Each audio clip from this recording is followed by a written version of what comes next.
Hey, Topping Alliance Math and History, and we are going to take a look at Euler's number. So, we're going to learn about a new constant. Just like pi, there is going to be a new number that we're going to take a look at. So, here is the chart right over here. What the idea of this chart is pattern.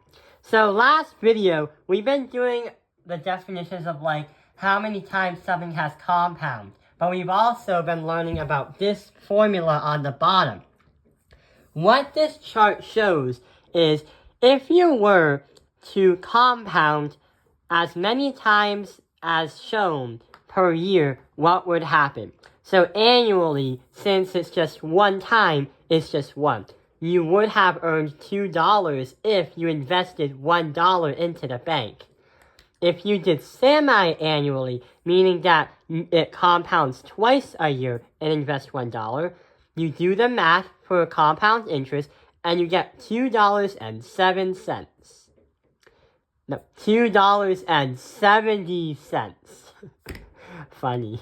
For quarterly, when you do that, you do the formula, invest $1, $2.71. Monthly, when you do that, you compound by 12 in just 1 year.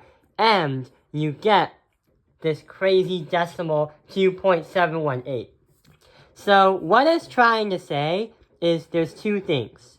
One, the more you compound by itself in a same amount of time, when you compound annually versus you compound 52 times a year, the more you compound, the more decimals you're going to get, and a little bit more money that you would expect.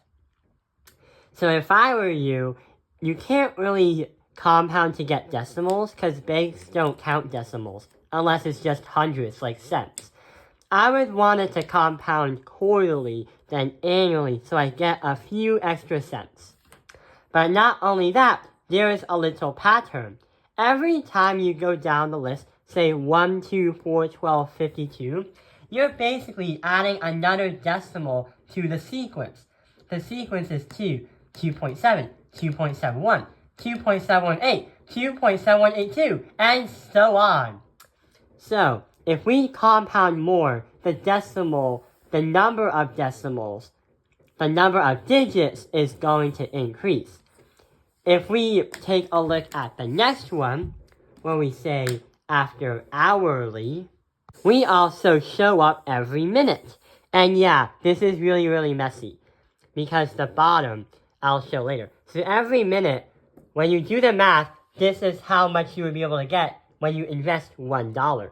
For every second, it's going to get even more. And if you do that every second for a year, you get $2, 7.828182 as like a cash value.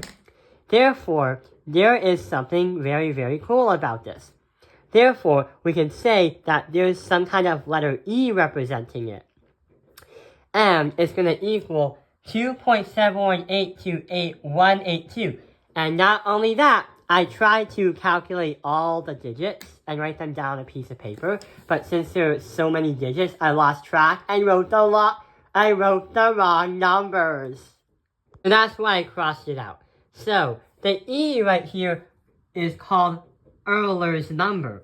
And it was made by a mathematician named Jacob Bernoulli, even though it was named for Leonhard Euler. Those are two mathematicians, but Jacob Bernoulli actually founded it. E is very useful because it's helpful when you want to calculate. If something was continuously compounding for over a year, then what would it be worth after that time has passed? Many banks would use the letter E and also use a special formula to calculate this. And even though this problem right over here does not relate to money, it has the same kind of format and also the same kind of function. Yeah, when you do Euler's number, it's not just a set number of digits. Just like pi with 3.14159, Euler's number is irrational, meaning you can count as many digits as you can. It goes on forever! So I hope this video has helped you understand and get a quick understanding of Euler's number.